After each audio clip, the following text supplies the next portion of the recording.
Do you ever feel like church programming isn't seeming to make much of an impact on changing lives in your context? Do you find it hard to sustain all the programs your church is offering? Are you wondering how to help foster a faith that matters in everyday life to people in your church community? In today's Pivot episode, we're talking to two pastors who, in wrestling with these questions over the years, have discovered a new way forward for their church. The shift they have led has generated a lot of transformation, energy, and hope in their community. Hello, everyone. I'm Dwight Shiley. And I'm Alicia Granholm. Welcome to the Pivot Podcast. This is the podcast where we talk about how the church can faithfully navigate a changing world. We are really excited to have Tanya Haber and Jason Van Hunnick with us today. Jason is a senior pastor and Tanya is a pastor at Westwood Lutheran Church in St. Louis Park. Tanya and Jason, welcome to the Pivot Podcast. Thank you. Thank you very much. So today, let's talk about how you discovered a more impactful way of fostering faith in everyday life in your congregation and advice that you would give to other church leaders feeling called to do the same right now. Jason and Tanya, your congregation has been on a journey of rediscovering how to help people experience the difference Jesus can make in their everyday lives. Can you share about the journey that your congregation has been on over the last few years? How did this start? I can jump in to begin. Again, thank you for having the two of us. It's a much longer story. Tanya and I have actually been together for, Tanya's been at Westwood for 20 years, and I have been here 19. And Tanya began as the senior pastor and now has stepped back in the last year, just in this last year, into her new role. And I've stepped in into this role. But I'll jump to about 10 years ago. We made the assessment that for a variety of different reasons that there was a significant gap between faith and real life, and said we're going to need to engage this very differently. We believe that for several reasons. One of them was the language of our congregation. There was a study that many of you are aware of from Christian Smith about the teenage spirituality back in the early 2000s that was done, and talked about this moralistic therapeutic deism mush theology that sort of emerged. That was helpful for us when it gave language to what we had been seeing for a while when we looked at things like our ninth grade faith statements and other conversation pieces. And that was very much alive and well. And one of the things, in addition to the moralistic therapeutic deism, was the sense that teenagers are not these radically different folks from their parents or other adults. They are actually a reflection of those. And so based on what we were seeing there and in a number of other places, if that was true, it was not just true for teenagers, it was in a number of other places. And so we said the way forward has to be a deep step back and getting clear about our theology. And so we began a journey focusing on the two great pillars of the Lutheran Reformation of grace and vocation, not necessarily as a framework to answer everyone's questions, but a framework from which to begin asking questions that the congregation can step into. A couple examples that maybe other pastors could relate to that we experienced in our early years here, which was, as Jason said, 20 years ago now, but we started burying our older people and their kids, people who are my age, Jason's age, would come back for these funerals, kids who were raised here, many of them were not churched anymore. And, Westwood has always had a good reputation. It's been a vibrant congregation for many, many decades. But we started realizing there was something that was missing. This connection wasn't happening, that people were not continuing these lives of faith. And even in our own confirmation classes, I remember asking one night to a group of 8th graders and their parents, do you guys actually think God is still in the world? I think we're talking about creation. Is God here? Is God a part of your life? Raise your hand if you think that's true. Very few hands went up.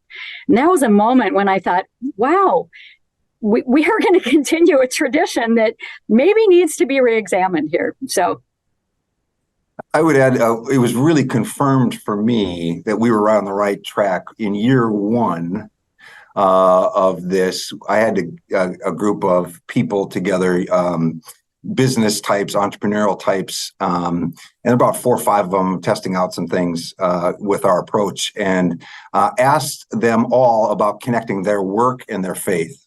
And all of them had similar things to say, but I'll never forget what one of them had to say. This gentleman, a lifelong Lutheran, regular attender since as a child. This is not just the Christmas and Easter thing. His response to me was, it's entirely too noble of an idea that my faith and my work have anything to do with each other.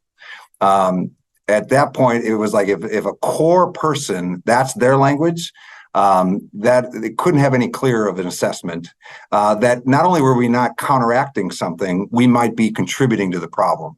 Yeah, I think a lot of people use the word compartmentalize, which is Jason's example there. People for a long time have been putting, faith in this box over here, church is over here, my family's here, my work's here. And how do we start a whole new world view that integrates those, right? So I love that you began theologically.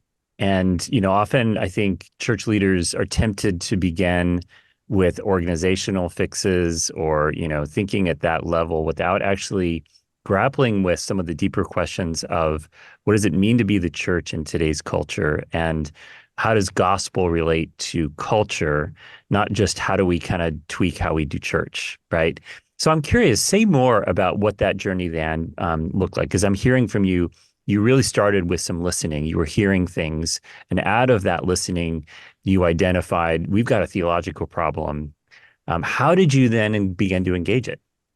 Yeah, in a number of different ways. I would say, I think the first thing that needs to be stated is that we didn't have a 10-year plan.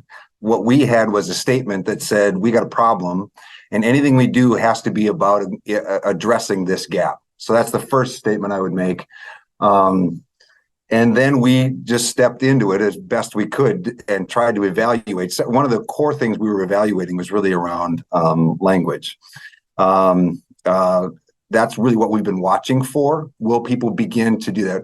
And we really engaged the question of roles first. One of the challenges sometimes, I think, with the understanding of this idea that we are claimed and called, and that's really the language we began. It was sort of always there, and yet we just hammered away on this core language of, in the waters of baptism, you have been claimed as a child of God by God's grace alone, and each of you in all the realms of your life have been called to be God's hands and feet in the world.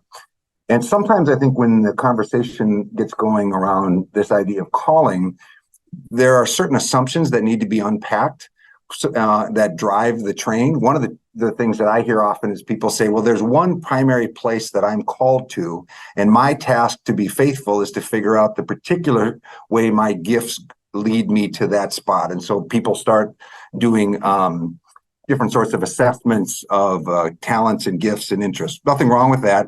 We said instead, we have an assumption that you are called wherever you are right now. And so we got to establish that language and then get after inviting people into that question. So again, there are a whole number of things we sought to engage ourselves this theologically. We also said if authenticity is going to be critical for us as a congregation to get at this, we had what I would describe as an honor and shame culture. And for us to get to the place where we actually talked about our actual journeys, not just our joys, but also our places of pain and sorrow and doubt and ambiguity, we have to establish that sort of gracious culture. And so there's been I talk about a whole realm with that. Had to get significantly more contextual in the past. It's been too much. I think the church does vague language that all of us nod our head to, but none of us mean necessarily the same thing. And it really doesn't begin to bridge that gap. So we had to get a whole lot more specific. We had to address leadership challenges. One of the challenges I think leaders we have, in my experience, maybe I'm speaking just for myself, we've been kind of subtly invited to be the great answer givers to all the questions of life, which leads us to sort of sermons that we give vague statements that everyone again agrees to, as opposed to inviting real questions that each people have the capacity to answer by themselves or with others. So I don't know if that gets at exactly what there is at least 4 realms in which we said we've got to address this, and I can talk specifically about any of them, but that's where that's at. Yeah, I'll just chime in that I think Jason raised the preaching moment. We've realized what an important, that's kind of our biggest bang for the buck as pastors when, you have your biggest audience to shape language and worldview with. And so we've taken that preaching moment very seriously, both creating the culture ourselves in being extremely vulnerable from the pulpit in ways that have, as we say, moved the needle.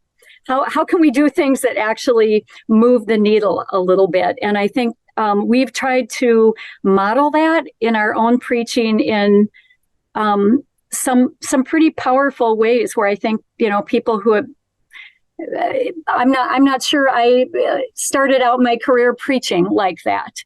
I came in with a 3-point model or whatever we were taught in seminary, and I preach very differently over the decades now. So one of the examples, there are a number of them, we began introducing, and we had done a little bit beforehand, interview sermons, where we would invite people, we do it in a number of different ways, but invite people into their roles and say, what are the joys? What are the challenges? How is this a way that your neighbor thrives? That's one of the primary language pieces that we do. And then how do your faith confessions actually define your role, whether it be in your family life, in your work life, as a citizen, as a friend? And I think we've done all of those numerous times. And it's interesting in that most of our people, first, they're surprised, I think, that we care enough to ask them about joys and challenges, which gets to a larger assumption we have that the issues of meaning are the entry point for most of our folks. Many of our folks have lots of different layers that they can put up, but most people have this deep and profound question of, does my life really matter at all? And so for us to actually invite them into speaking is already an acknowledgement of that. They do pretty well with those 2 pieces. The third piece of how do others thrive, depending on which sector of the economy, for instance, in the jobs, some do really well, others struggle a little bit more. And interestingly, as we saw, the place that we have to do the most nurturing, or it is most challenging for them to speak about, is to give language to how their faith influences that, which again was just further proof of our sort of talent. So that would be one. We've done other things called affinity groups, where instead of just having a small group thing, which is what we do at other times, we've put people we've had family affinity groups where we put people in different, this is the parent role, this is the children of parents who are aging. I mean, we've done all those sorts of things and had them kind of a process by which they have conversations with each other. We have sectors of the economy we've put people in to say, here's the healthcare world, here's the education world, here's the corporate world, and we've invited them to do those pieces. And what we've seen there, interestingly, is the transformation begins to occur with some of those techniques. A lot more we could say about that, but I remember, for instance, I knew we were getting someplace, and with several examples. One was a person in the corporate world came to me and said, I know that this coming week, I need to let someone go on my team because I'm a lead of a team. How does one do that in a faithful way that is still honest? And one, interestingly, that they would ask me, I'm a pastor, never been in the corporate world. I don't know. But I know that group you're with probably has the capacity to engage each other, which gets into this leadership question of everyone in that group has leadership capacity around that.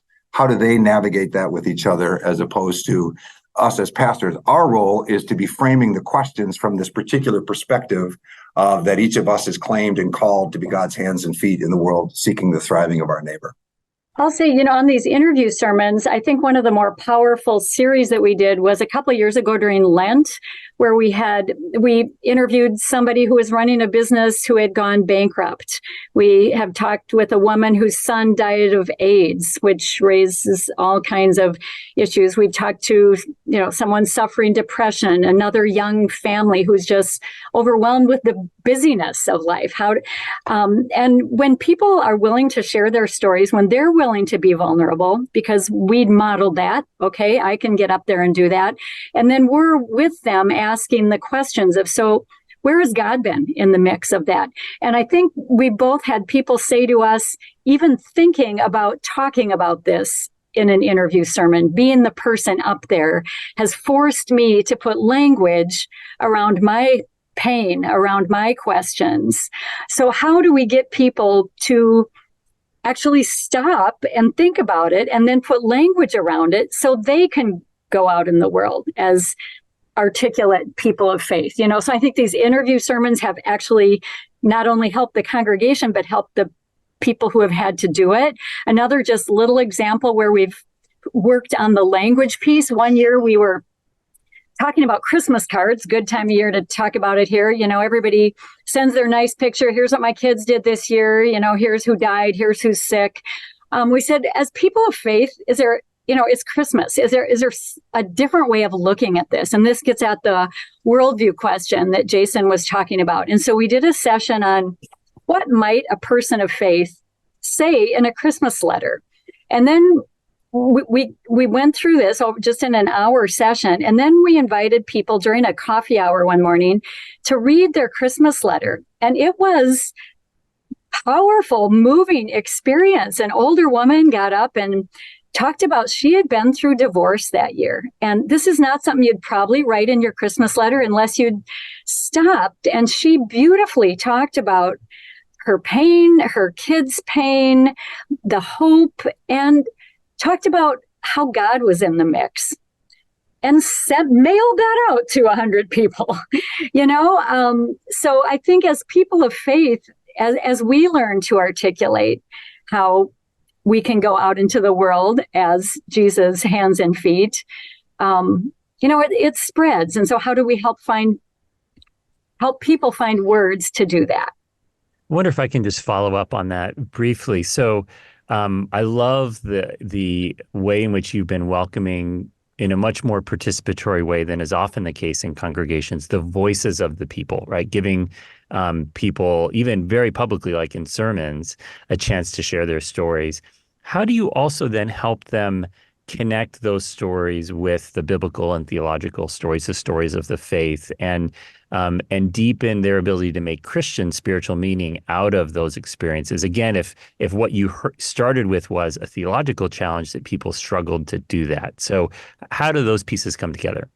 I can just talk about the interview sermon itself, just the process. Maybe that makes, sometimes when you hear people getting up, you would say, hey, we just like you to talk about this and we'll show up on Sunday morning and we'll hit it. That's not how we do that. We'll sit down and meet with them, have the conversation. When I do that, my process is to talk with them. We'll probably talk for an hour. I come back to them and say, I'm going to begin by preaching a certain period of time based on the text that we have for the day. Then I'm going to invite you in as essentially the sermon illustration. I'm going to ask you these questions, and I'd like you to repeat these things that you've already said to me with that, focusing on those pieces. And then I will close this off. And at the beginning and at the end, what I will always say, because the point of the interview sermon isn't just to have that person tell their story, even though that's in there. It's also, we'll always say, if you were here, how would you be saying these sorts of things? So we're inviting them to tell their story, but within a framework of a sermon, where it is still my task as a pastor to continue to frame our Christian confessions, what would make the connection to the text. Sometimes we're able to do that with the people, but if they're not, we will be doing that at the beginning and or the end, so that it is still, in a certain sense, a sermon proclamation is going on in those moments. Does that help? It does. And I'm curious, for instance, for the affinity groups, I'm sure there's probably a lot of rich wisdom in those groups, but again, how do you help people from simply defaulting to what the culture provides, which is some version of moralistic therapeutic deism, as they're trying to make meaning out of that? How does scripture function in there, or spiritual practices that explicitly help them connect to Christian faith? The affinity group, there's always a scripture that we begin with. We'll have some other pieces in there and some questions with that. And so we're seeking to make connections with those pieces. We've got prayer at the end of that. We have a particular prayer that is significant for us here, which is the prayer of good courage, which we sort of stumbled upon and have been surprised at how definitive that has been for people. I don't know if people are familiar with the prayer of good courage. Golden prayer, it's sometimes called. Yeah. So God, you have called your servants to ventures of which we cannot see the ending, by paths as yet untrodden, through perils unknown. Give us faith to go out with good courage, not knowing where we go, but only that your hand is leading us and your love supporting us through Jesus Christ our Lord. In addition, anytime we do those affinity groups, rarely are those just off on their own. Oftentimes, everything is integrated so that, for instance, when we did the sectors of the economy group, we were preaching every week on the topic as well. So they're hearing sermons in that is helping to frame that. We're seeking to frame it within the affinity group itself with scripture, prayer, and other pieces in addition to their own conversation. So part of this, one of our beliefs here is that to break that gap, this is an all-in integrated approach. We don't believe in let's talk about this for 6 weeks and suddenly some magic is going to happen. Or we're going to have a small group over here and then it's going to, like, through osmosis spread. There's a much longer conversation about how it is every piece. So we to talk about the affinity group approach and what goes in there is one part of a larger reality that they're swimming in. That's kind of the goal. Yeah. I mean, the affinity groups, Danica Olson, our youth and family person, has, for example, taken kids, youth, families, parents, grandparents, and worked this whole vocation thing in that whole area. So just affirming what Jason said, every person, every program staff leading the ministry, this can't just be part of a staff that says, well, this will be your thing. This is all of us getting on the same page, and no matter what we do, no matter how we're working with people in the congregation, using the same language and understanding the grace and vocation thing that we're doing pretty deeply. I'll just throw in my new job that Jason mentioned, that we kind of switched roles a year ago. And my new job, we were laughing about it yesterday, that it took me hitting retirement age and yet saying, wait a minute, I don't think I want to, or maybe even should retire, to realize that we hadn't really paid attention to what is sometimes called the third chapter of life. And so that's just one more area now. That's my new job, to look at and say, there's this wave of baby boomers, for lack of a better term, coming through our country who are asking questions of who am I and what should I be doing and what's next. And I think there's a worldview of, well, I'm retired, I should get a place in Arizona, and there's nothing wrong with that. That sounds great too.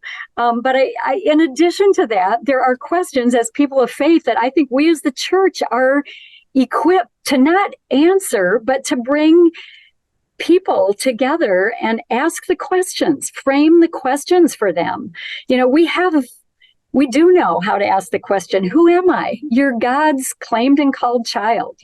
What should I be doing in the world? Well, for people who have their health and some resources and a desire to impact their families and the world, we've got a calling. And if we as the church aren't helping them talk about that with each other and giving them encouragement, nurturing that, we're missing a huge area of ministry that I feel like I've just kind of, because I'm one of them, come into that and said, wow, we got to be doing this. So it's a new area that we're excited about pursuing in this whole vocation journey. And we've preached on this quite regularly to say, our understanding of worldview is that everyone has a narrative that defines who they are, and that defines things like, what do we mean by meaning, purpose, success, failure? There's always a narrative that defines that for us. And the gospel has very particular claims on the definitions of all of those. And the worldview around us may or may not connect, oftentimes not so much. So we will literally give examples of that whenever we can. One example we gave for some of our families was around the college cheating scandal that you may remember, where wealthy people were finding ways to skirt the system to get their kids into, I forget what schools, USC or Harvard or Stanford or wherever it was. And so we preached on that and said we heard a lot of people name one problem with that, and I would name it as well. It's like how people can utilize their finances to do all these things to skirt the system. But I very rarely heard the second. And the second one was, why would it be worth it for people to risk their finances and their reputation and to do something like that? And very rarely that gets asked, because the worldview is, well, that's where success is found. If you can get your kid into a particular type of school, that will get them into a particular type of job, which a particular type of income, which brings about, then you can live in a certain neighborhood, and that brings around a particular sense of happiness. And we said, I'm not sure the life, death, and resurrection of Jesus has the definition of a meaning, success, purpose that is related in any way, shape, or form with that story. It's a very different thing. And you can see people begin to make those connections with that. We've used, so, for instance, you could connect that to the message of the cross is foolishness, in that those are very different definitions. That's one example. We have others that we've done as well. So I hope that helps a little bit in how we think about that. I was going to say early on, we would just say, it's putting on a different set of glasses. It's a whole different way of looking at the world than we hear the whole rest of the week when we're out there. And so how do we really help people see differently, see their life differently? I remember one of our elementary teachers said that this whole notion of vocation, she's another person, around all her life in church, and all of a sudden she saw her classroom as one of the places that she could see differently because of some vocation work that she'd done here, and is a different kind of teacher and interacts differently with her kids because of that. Had not made that connection before. I love hearing the stories of people starting to shift their worldview and really see, their surroundings and what God had already called them to from a different perspective. So I'm curious. So like many churches were using programs, continue to use programs as a way to foster faith in everyday life in their congregations. So why do you think that wasn't really working for your church and congregation? Yeah, I mean, I can make guesses. I mean, the first statement is based on language. Why is the second question? The first reality is it wasn't. The language demonstrated that, and I'm certainly influenced other people. I forget the names and the quotes, but have said if you have no language for something, it's not true for you. So that's the first piece. Some of my assessments are, my guess is, one, the church has been entirely too vague. We use big words that have very little meaning in reality for people's specific lives, their actual, real, everyday journey. And so I think we were way too vague and didn't engage that. I think that had resulted in, frankly, one of the steps for us is to build trust with people that we would actually do that. I think that the expectation of the church is extraordinarily low of what's possible for most of our people. That will not, most people I think don't, when it comes to people abandoning church, some of them feel that they've been harmed, and that's legitimate for some, no question. Others just have very low expectations. It just doesn't matter. And so we needed to begin to do that by actually addressing this sort of piece. I think third, the leadership problems that we have been trained in sort of a hierarchical model where somehow I'm seen as this spiritually mature person and the rest of you are spiritual children at best, and I'm here to import knowledge into you because I'm closer to God than the rest of you. I think that's incredibly harmful. Instead of saying you have incredible capacity, and so I'm not going to pretend that I have that, but I will preach from a particular worldview and frame questions, making assumptions for one thing that God has created you and all that exists, and God profoundly loves you. That has been seen most profoundly in the life, death, and resurrection of Jesus. And you profoundly matter in what God is up to in the world. And that in and of itself, that issue of meaning gets skipped over way too much. My sense is when we've preached on that and that issue of meaning, it's almost intimidating the way you can hear a pin drop. I can remember several sermons where the level of silence was a little bit like, all right, this better be good. You're in now. don't play games here now. This better be good. So, I mean, those are some of the whys that I can think of. You have to probably go to studies to do that, but those are what we've seen.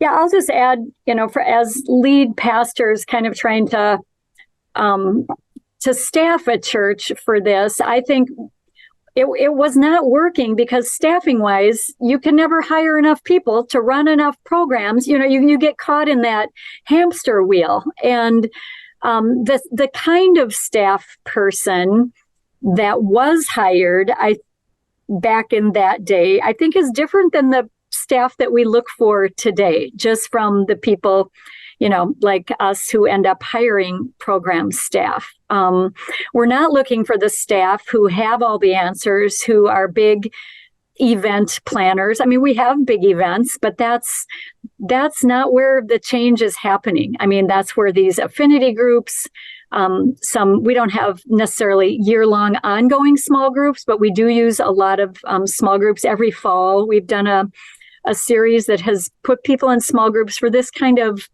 pretty deep, impactful conversation. And everything that we do with series, it will always then be, what's the next angle to address that we haven't? It's not first of all about what's the liturgical year, even though we fit that in. We still are a liturgical church in the sense of we're in Advent right now and we'll be in Epiphany, but everything is about framing it towards addressing what's the next angle by which we get into this worldview using our theological lens of grace and vocation.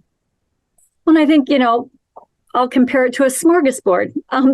There's, you can have a table with a lot of different options and everybody kind of picking what they want, and people will lean towards certain things. And I think we're looking at a meal that looks at things a little differently than that. It's not a huge list of programs with 20 staff doing this and that. So I want to reflect back a couple of things I'm hearing. And one is how deeply you're claiming your own Lutheran confessional tradition in framing all of this work, right? I mean, think about priesthood of all believers and grace and vocation. I mean, so as those of us, those of you who are listening, whatever your theological tradition is, consider what you can, claim out of that tradition in order to discover this hopeful future. I think that's something that we often don't pay enough attention to. We often think, well, we've got to just look forward, but actually what you're doing is really carrying forward from the past some of the core work that Martin Luther was really about in his own time. And so that's, I think, a really, really important thing. You're being, in a sense, more traditional here. I remember one year when we ordered 200 catechisms from our church publishing house, and they're just like, what are you doing out there? But I was going to add that in the new member classes, the Luther quote, "Wherever you are, there you are called," it's washed over people. I mean, it has struck me how much when people hear that, how affirmed they feel. I don't have to go out looking for this other thing that God is calling me to do, that I am called right where I am. This is the good news, right? Amen to that. Absolutely. And so another thing that just occurs to me is, going all the way back to years ago when the Reveal study, was used across a lot of churches, and asking the question of, well, if you're more active in church programs, are you growing spiritually? And they found that actually that was not the case, which sort of blew up a lot of churches' operating model in a sense.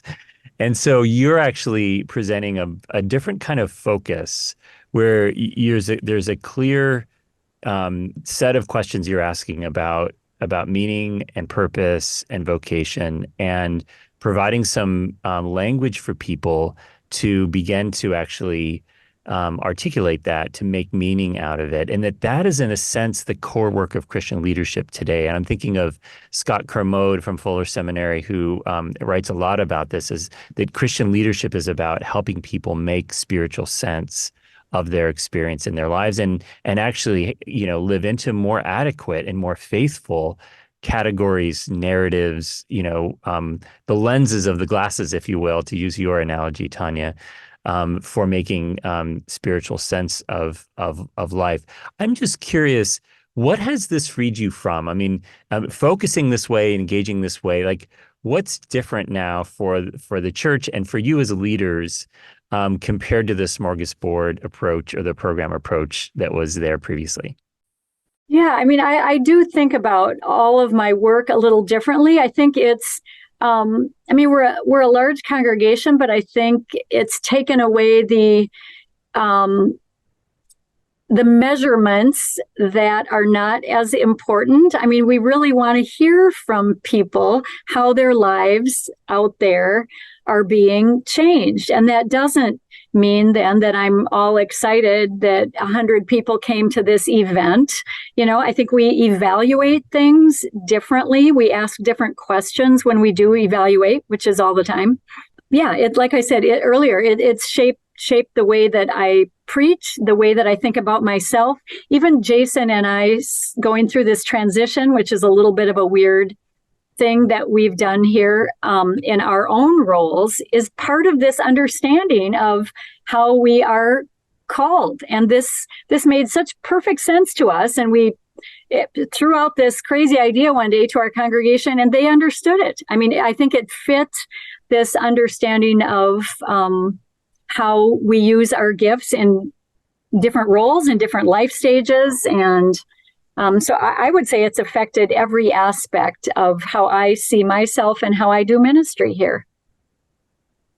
Yeah, I think I would say that. I mean, I think there's ways we could talk about, like, we don't do this way or this that way. I think Tanya, you're naming it, that probably what it freed us from was being stuck in certain boxes, certain expectations of what a role was. So we have worked very hard to not be, we are much less hierarchical as a structure here, and it's much more gifts based. And that includes us as pastors, that includes the staff, that includes the congregation. And that has freed us up to be much more creative and to have a much greater imagination, because when you actually have everyone's gifts on the table instead of one person who has to be this way there, you're pretty limited. And so that's been one of those. We could probably talk about particular programs that we don't do the same way. But I think that's what I would talk about. There's for me personally, the meaning in this work has risen. I see the connection. It's still hard. It's challenging. There's days that I wonder what in the world's going on. But I think that has been most significant, to work in a different kind of partnership with staff and with the congregation. And some good things have really come of that. So there are other church leaders out there who are feeling this call and this tension with our culture right now. And they're really feeling called to lean into helping people in their congregation discover the difference Jesus can make in their everyday lives right now. What advice would you give to them if they find themselves in that place right now? Yeah, several. That's a long answer. I think the first thing I would do is step back and assess where is the challenge. Is there, maybe your challenge is different than ours, but first of all, do your people have language to connect? Maybe Westwood's an anomaly in that regard, but maybe it isn't. So I think to figure that out, and then to say, if that's our challenge, at least this is how we've done it, orient everything you do towards that. I think to get at that, there needs to be a combination of unpacking assumptions and defining terms much more clearly. What is the role and the purpose of the church? What's the role of the pastor? What's the role of other staff? What's the role of laity? I think that's one of my tasks as a pastor. I got to keep asking, we did this because why? And, these are why. Well, is that really true? Sometimes it is, and sometimes it isn't. And if it isn't, how do we unpack that? I think I probably should have said this first. I think, Dwight, you named it. Get really clear on your theological toolbox, if you will. Get really clear on that and say, what is the connection between your theology and the challenge that you see? And again, for us, it is the gap between faith and real life. And we did not say grace and vocation because we wanted to show how Lutheran we were. We believe that was a particular way to engage what we didn't understand, but now we would call the worldview problem. And that is our theological tools. That is common language, even if we haven't used it well, to get at a very different definition of purpose, meaning, success, failure, etc. Yeah, I would just add that the culture, I think that the culture that has been created here over the last decade is very different than the culture before. And I think we've mentioned kind of what that looks like, and it's messier, it's more chaotic. I believe we've created a safe place where people can ask the hard questions. The church isn't the place of answers. It's a place of asking the really important, deep kinds of questions. And so to create a culture where you can do this kind of work, I think is part of a first step. And Jason mentioned that all of that is, looking at your basic assumptions, looking at your theology creates a culture where people are willing to share their stories and to put their lives out there to see how God is in that mix, right? I would. One other thing I would say is sometimes when we've talked to others about what we've done, they've heard this as like, here's the main thing the church does, and you guys are having this kind of other piece. And this is the deal. There's nothing in the church that is not about that, mostly directly, but indirectly in some capacity. There's no part of the congregation's life that is not related to living out this idea of calling and addressing the challenges that keep us from doing that. And I'll just add, because I'm not sure if we've mentioned this, but I think I came into vocation when we started this thinking it's about my vocation and my life out there. And as I've learned from both Jason and our congregation as we've talked about this, is that we are claimed and called as Westwood. Our church has a calling and a very specific contextual vocation. One of our members on the video that is about vocation talked about his family has a vocation, and what does that look like, and what conversations has that brought up with his kids and spouse. And so I think the vocation thing, it's not just about me and my vocation, but we have a corporate vocation to look at as well. And that's helped Westwood's vision become more clearly. What are we called to do in our community, right? Well, Tanya and Jason, thank you so much for an incredibly rich conversation here today. Appreciate it. Thank you.